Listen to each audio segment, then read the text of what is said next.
Good morning, students. Beta, my name is Gaurav, your maths faculty from Vidya Mandir classes, Delhi, in collaboration with Saraswat International School, Vapi. बेटा last class की बात करें तो हम लोगों का पीएन चल रहा था. बेटा चलिए लास्ट क्लास से कंटिन्यू करते हैं. बेटा देखिए हमारा अच्छा क्वेश्चन कहाँ से स्टार्ट होता है. लास्ट क्लास में क्वेश्चन नंबर 70 तक हम कर चुके थे. 71 से स्टार्ट करते हैं. In a jeep there are 6 seated, 3 in front, 3 in back.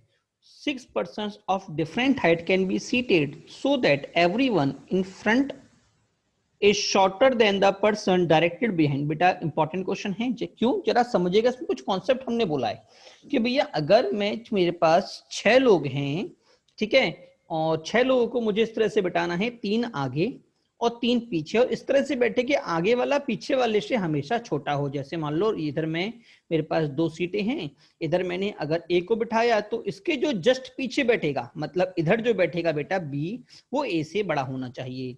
Clear हुआ नहीं हुआ?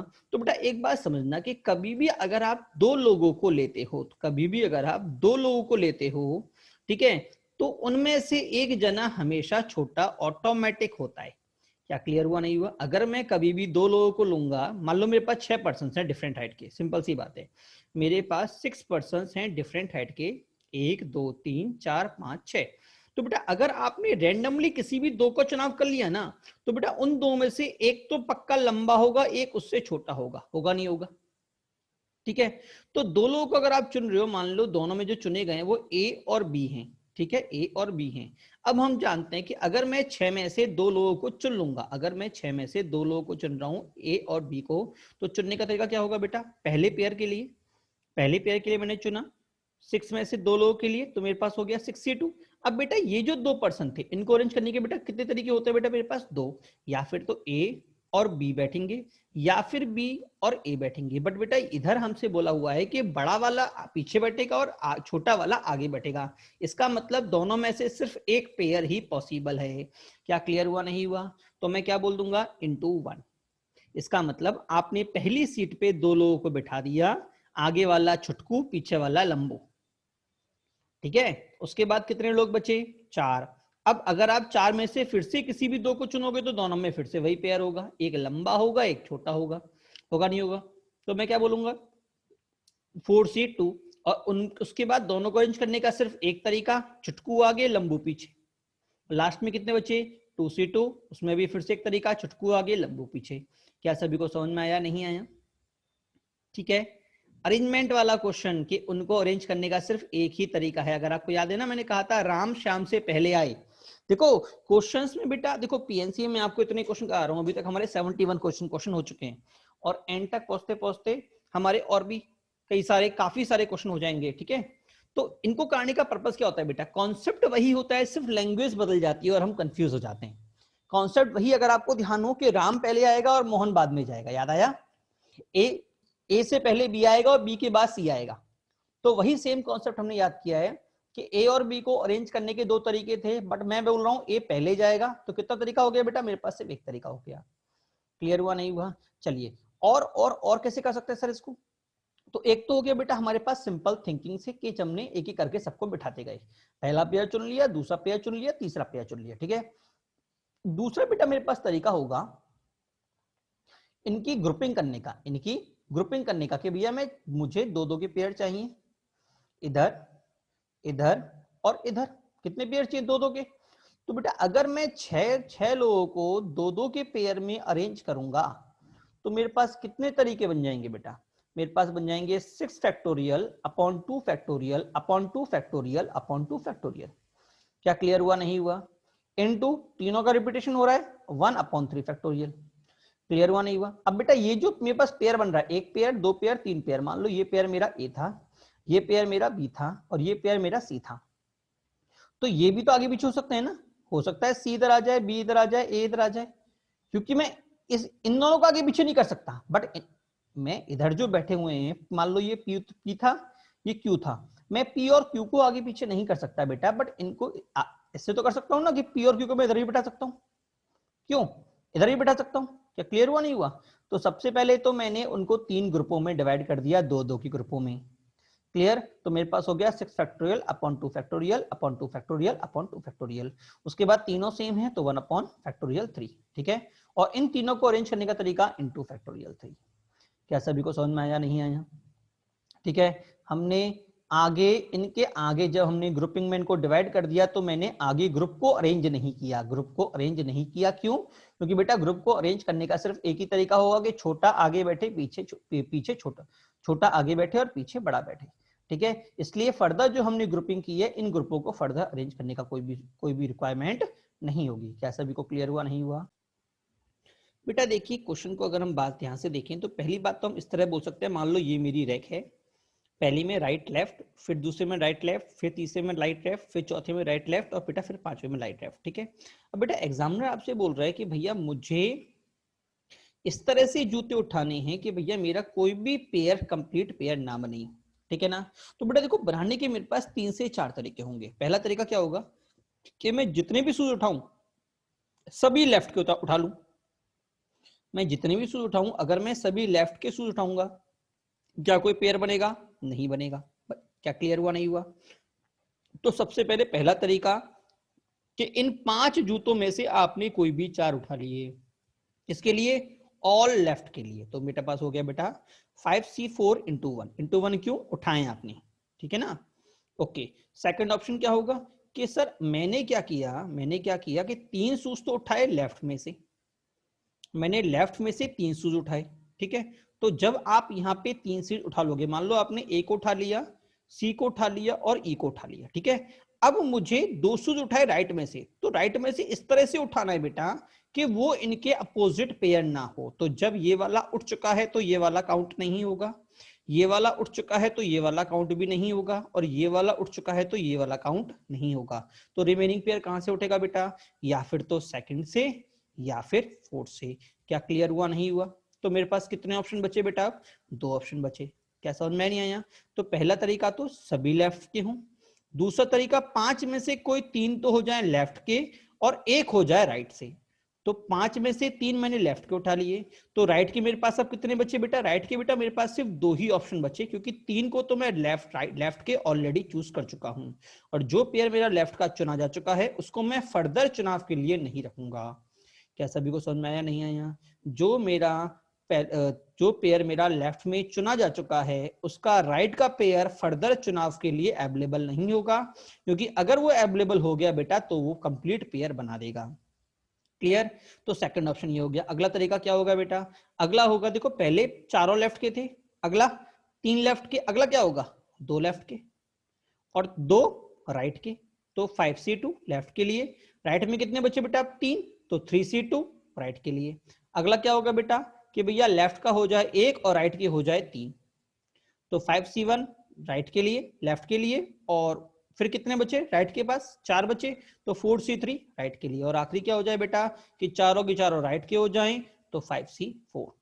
क्या सभी को समझ में आया नहीं आया? और बेटा जब हम इसकी कैलकुलेशन डन करेंगे तो बेटा ध्यान रखना, आपको लग बड़ा रहा है, कैलकुलेशन बड़ी छोटी होती है, ध्यान रखिएगा। सर छोटी कैसे होती है? सर छोटी कैसे होती है, एक करके दिखा देता हूं मैं आपको। जो प्रीवियस क्वेश्चन था उसमें भी क्वेश्चन बड़ी छोटी थी। देखो ये कितना होता है 5C4, अगर आपको याद हो तो मैंने कहा था कि 5C4 और 5C1 बराबर होता है। क्या याद है सभी को? 5C4 और 5C1 क्या होता है? बराबर होता है। तो ये सीधे कितना आ गया बेटा? ये आ गया 5। खेल खत्म। ठीक है सर, ये 5C3 क्या होगा बेटा? अगर आपको याद हो तो मैंने आपको याद हो बताया था बेटा कि NC2 की अगर मैं बात करता हूं तो बेटा NC2 NCN-2 के बराबर होता है। और सर NC2 क्या होता है बेटा? वर्बली कर लो, N इंटू N-1/2 होता है। क्या क्लियर हुआ? ये दोनों की वैल्यू होती है। तो बेटा अगर मैं इसको ध्यान से देखूं 5C3, तो मैंने कहा 5C3 का मतलब मैं क्या बोलूंगा? दोनों को डिफरेंस कर लो जरा। 5 माइनस 3 कितना होगा? 2। देखो इन दोनों को माइनस करो, N-N-2 कितना होता है? 2। इसका मतलब 5C3 कितना हो जाएगा? 5C3 हो जाएगा 5 माइनस 2, ये हो जाएगा 5C2। और 5C2 कितना होता है बेटा? ये होता है 5 इंटू 4/2। तो क्या आपको ये लिखने के लिए क्या कैलकुलेट करना पड़ेगा कि वर्बली कर सकते हो कि 5 इंटू 4/2 10 कर सकते हो ना? ठीक है, तो ये आ गया बेटा 10 इसका, और 2C1 कितना हो जाएगा बेटा? ये हो जाएगा 2।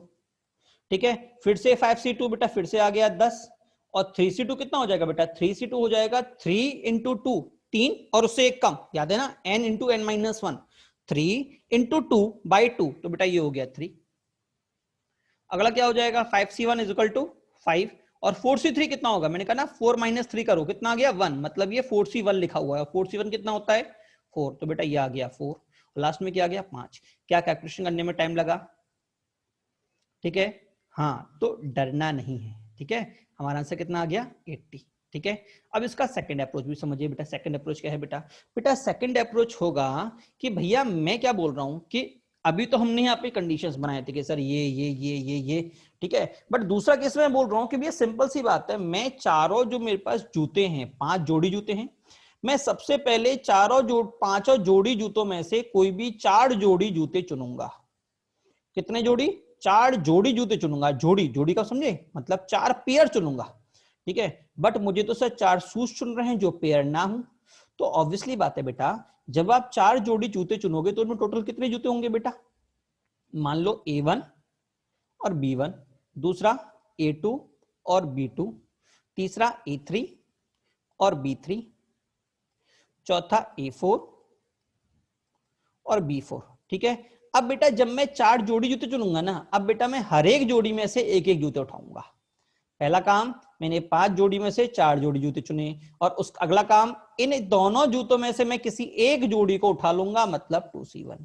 अब बताओ जब मैं इनमें से एक जोड़ी उठाऊंगा तो क्या वो फर्दर जोड़ी बना पाएगा, इधर से भी क्या उठाऊंगा, किसी एक जोड़ी को उठाऊंगा, वो भी क्या होगा 2C1। क्या क्लियर हुआ नहीं हुआ, क्या ये फर्दर जोड़ी बनेगी हमारी, ये भी क्या होगा 2C1 और ये भी क्या होगा 2C1। तो हमारा क्या आंसर आया, पहले तो मैंने 4 जोड़ी उठाए, select 4 pair of shoes out of 5 player, और बेटा उन सभी जोड़ों में से मैंने एक एक शूज उठा लिया, कोई सा भी। उन सभी जोड़ों में से पहला जोड़ा था, उस जोड़े में से एक उठाया, दूसरे जोड़े में से एक उठाया, तीसरे जोड़े में से एक उठाया और चौथे जोड़े में से एक उठाया, ठीक है। और जब जोड़े में से मैं एक शूज उठा रहा हूं तो ऑब्वियसली बात है उसका पेयर तो बन ही नहीं सकता।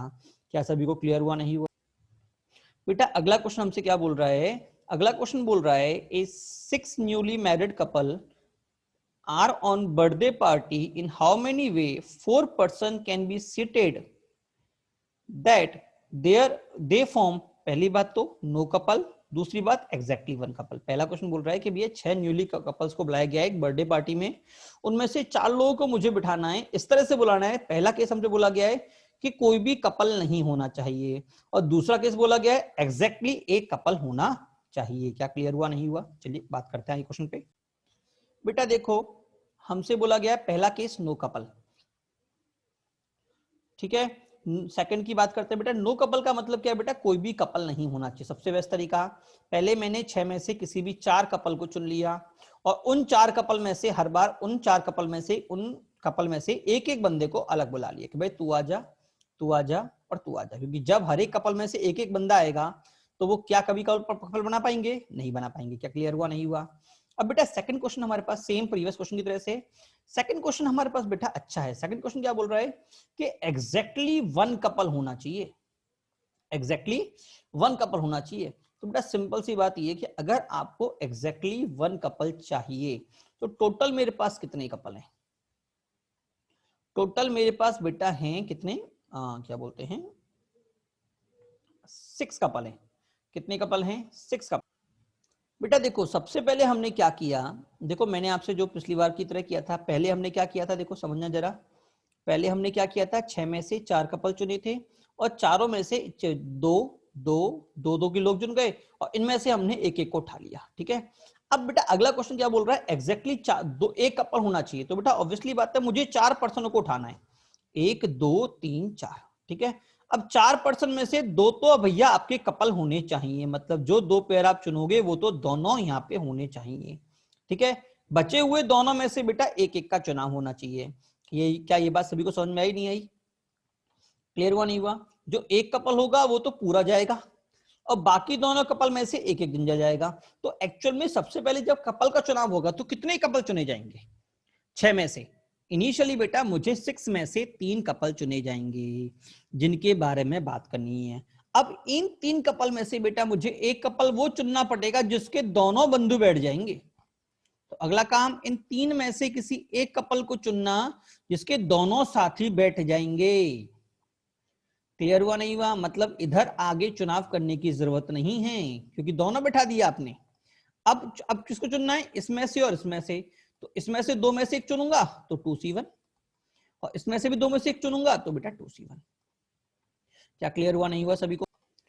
अगला क्वेश्चन बेटा हमारे पास देखे तो अगला क्वेश्चन बोल रहा है at least one couple, at least one couple.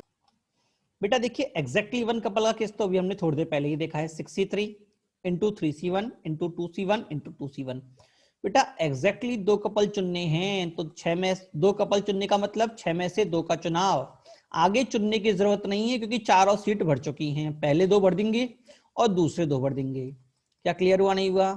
आगे क्योंकि 2C1 हम क्यों करते थे, क्योंकि दोनों में से एक को बैठाना था, बट अब तो दोनों बैठने वाले हैं तो मेरे पास क्या है 2C2, और 2C2 कितना होता है 1 ही तो होता है। क्या क्लियर हुआ नहीं हुआ सभी को? चलिए आगे बढ़ते हैं। अगला क्वेश्चन है at most one couple. At most one couple होने का मतलब no couple plus one couple. No couple का केस हमारा हो चुका है, वन कपल का केस हमारा हो चुका है, दोनों को बेटा मुझे ऐड कर देना। बेटा ध्यान रखना जेई में एटलीस्ट और एटमोस्ट वाले केस बहुत आते हैं, ठीक है, तो इनको ध्यान रखना है। एक तरह से 2 केस आपको निकाल के ऐड करने होते हैं, ठीक है। अगला क्वेश्चन बेटा हम देखते हैं, तो अगला क्वेश्चन दे रखा है number of way to distribute N different toys to N different children such that, पहला बोल रहा है नो रेस्ट्रिक्शन, दूसरा बोल रहा है each get one toy, each get one toy. बेटा देखिए पहला केस है नो रेस्ट्रिक्शन। बेटा जरा ध्यान समझना कि मैं बोल रहा हूं कि भैया मुझे एन टॉयज को एन लोगों में डिफरेंशिएट बच्चों में बांटना है, तो मेरे पास कितने तरीके होंगे? तो बेटा सिंपल सी बात है, अगर मेरे पास एन बच्चों में बांटना है तो भी पहला बच्चा मान लो ये हो गया, दूसरा ये हो गया, तीसरा ये हो गया, तो पहले को देने के लिए मेरे पास कितने ऑप्शन होंगे बेटा? मेरे पास बेटा पहले को देने के लिए एन ऑप्शन होंगे कि भैया मैं इसको 1 टॉय दूं, 2 टॉय दूं, 3 टॉय दूं या सबके सब उसको दे दूं। क्लियर हुआ नहीं हुआ? सेम सेकंड में भी होगा, सेम थर्ड में भी होगा, सेम फोर्थ में भी होगा। तो टोटल कितने बच्चे थे? एन। एन के पास सभी के पास कितने कितने ऑप्शन? N option. तो आंसर कितना आ गया? एन इंटू एन की power N. Is it clear to all? बेटा सेकंड ईच गेट वन। बेटा देखो अगर सभी सभी को अगर एक एक मिलेगा तो सिंपल सी बात है, जो पहला बच्चा होगा उसके पास कितने ऑप्शन होंगे बेटा? एन। बट एन में से वो लेगा कितना? एक। अगले के लिए कितने बचे? n-1 option. अगले के लिए n-2 ऑप्शन। अगले के लिए n-3 ऑप्शन। तो बेटा टोटल आंसर कितना आ गया मेरा? n into n-1 into n-2 dot dot dot, last में क्या हो जाएगा बेटा? n factorial. क्या क्लियर हुआ नहीं हुआ? मजेदार। अगला वाला थोड़ा ज्यादा है। अगला वाला बोल रहा है if exactly 2 child get no toy, अगर सिर्फ 2 चाइल्ड को कोई भी टॉय नहीं मिलेगा। बेटा देखो अगर दो टॉयज को दो बच्चों को कोई भी टॉयज नहीं मिल रहे, तो देखो टोटल मेरे पास कितने टॉय थे? टोटल बेटा मेरे पास थे, बेटा देखो मेरे पास टोटल n टॉय थे। कितने टॉय थे? n। और n ही स्टूडेंट, n ही चिल्ड्रन थे। अब बेटा n में से मैंने 2 को तो मना कर दिया, भाई तुमको तो मिलने वाले नहीं हैं, तो मेरे पास कितने बच्चे बचे? n-2। और n-2 को अगर मैं एक एक टॉय देता तो n-2 टॉय जाते नहीं जाते, तो मेरे पास एक्स्ट्रा कितने टॉय बचे? 2 टॉय बचे के नहीं बचे? अब बेटा इन 2 टॉय को बांटने का मेरे पास 2 तरीके होंगे। पहला तरीका होगा मैं किसी एक बच्चे को 3 टॉय पकड़ा दूं। सर 3 टॉय कैसे? एक तो खुद का और 2 ये रहे। पहला तरीका क्या होगा? मैं किसी एक बच्चे को 3 टॉय पकड़ा दूं। और दूसरा तरीका क्या होगा? मैं किसी 2 बच्चों को, सेकंड ऑप्शन क्या होगा? सेकंड ऑप्शन मैं किसी 2 बच्चों को 2 टॉय पकड़ाऊं, क्योंकि एक तो खुद के ऑलरेडी वाले और एक एक यहां से उठा के पकड़ा दिए। क्या सभी को समझ में आया नहीं आया? तो क्वेश्चन क्या रह गया? तो सबसे पहला केस जब एक बच्चे को 3 टॉय मिलेंगे, तो सबसे पहला काम क्या होगा बेटा? सबसे पहला काम क्या होगा? सबसे पहला काम होगा कि भैया मैंने n बच्चों में से 2 बच्चों को रिमूव किया है, क्योंकि n बच्चे थे, 2 को मुझे देना ही नहीं है, तो पहले 2 को हटाओ। कौन कौन से नहीं जाएंगे? तो पहला काम क्या होगा? nc2, उनको हटाने का तरीका। Number of way the 2 who do not get toy, मतलब वो 2 बच्चे जिनको टॉय नहीं मिलेगा, ठीक है। अब जब ये 2 टॉय बच गए, अब किसका नंबर आएगा? जिसको 3 टॉय मिले। क्लियर हुआ नहीं हुआ? तो अगला काम क्या होगा? मेरे पास टोटल कितने बच्चे बचे बेटा? n-1। और n-1 से किसी एक का चुनाव करूंगा ये ढूंढने के लिए। हाँ जी, n-1 से कोई एक बच्चा चुना जाएगा जिसको कितने टॉय मिलेंगे? 3 टॉय मिलेंगे। क्या सभी को समझ में आया नहीं आया? बट अभी तो सिर्फ बच्चों का चुनाव हो रहा है, अब टॉय का चुनाव भी तो होगा ना, क्योंकि भाई मेरे पास टोटल जो n टॉयज थे, n में से इसको 3 टॉय मिलने वाले हैं। कितने टॉय मिलने वाले हैं? 3 टॉय।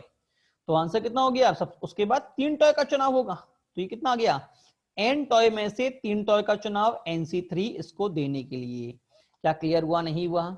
उसके बाद बचे कितने बच्चे? n-3 और कितने टॉय बचे? n-3 टॉय बचे। तो फिर हम जानते हैं n बच्चों को एक एक टॉय देने का तरीका कितना था? n factorial. तो n-3 बच्चों को n-3 टॉय देने का तरीका कितना होगा बेटा? n-3 factorial. क्या क्लियर हुआ नहीं हुआ?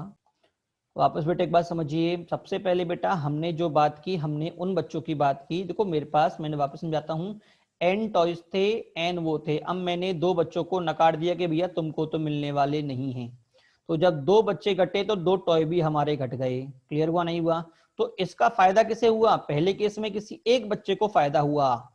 कितने को फायदा हुआ? किसी एक बच्चे को फायदा हुआ। बाकी n-3 बच्चों पे कोई भी इफेक्ट नहीं पड़ा। उन सभी बच्चों को n-3 ही टॉय मिलने वाले थे, उन पे कुछ भी इफेक्ट नहीं पड़ा। इफेक्ट किस पे पड़ा? पहले तो इन 2 बच्चों पे जिनको मैंने रिमूव किया था, ठीक है। दूसरा इस एक बच्चे पे जिसको मैंने 3 टॉय एक्स्ट्रा दिए हैं, ठीक है। तो पहला काम तो क्या होगा? उन 2 बच्चों को ढूंढना जिनको मुझे रिमूव किया गया है। दूसरा काम क्या होगा? उस एक बच्चे को ढूंढना है जिसको 3 टॉय मिले हैं।